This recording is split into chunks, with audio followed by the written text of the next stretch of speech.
আমার বড়রা শুনো, ওই যে দুনিয়ার জমিনে সুনামগঞ্জ জেলার জামালগঞ্জ থানা আল কাসিম ইসলামী যুব সংঘের মাহফিল হয়েছিল রে বান্দা, বান্দারে ওই মাহফিলে বসছিলে দুনিয়ার কাউকে দেখানোর জন্য নয়, আরামের ঘুমকে হারাম করে, আরামের বিছানাকে লাথি মেরে, দোকানপাট বন্ধ করে, ব্যবসা বাণিজ্য বন্ধ করে বসা ছিলে আল্লাহকে সন্তুষ্টি করার আশায়, জান্নাতের আশায়।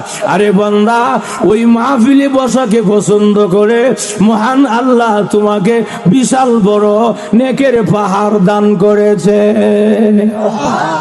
আল্লাহ এই মাহফিলগুলো অত নেক, আগে জানতাম না, মাইকের আওয়াজ তোমার কানে আইছিল, আমি ঘুমাই ইসলাম, মোবাইল চালাইছিলাম, আই লাভ ইউ কথা বলা আছে না নাই ভাইয়ার আমার। তখন বান্দা আফসোস করে কি বলবে, আল্লাহ আরেক আয়াতে নিজে আলোচনা করেন, সুবহানাল্লাহ জোরে কর।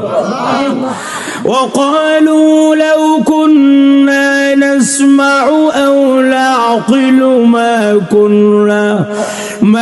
كنا في أصحاب السعير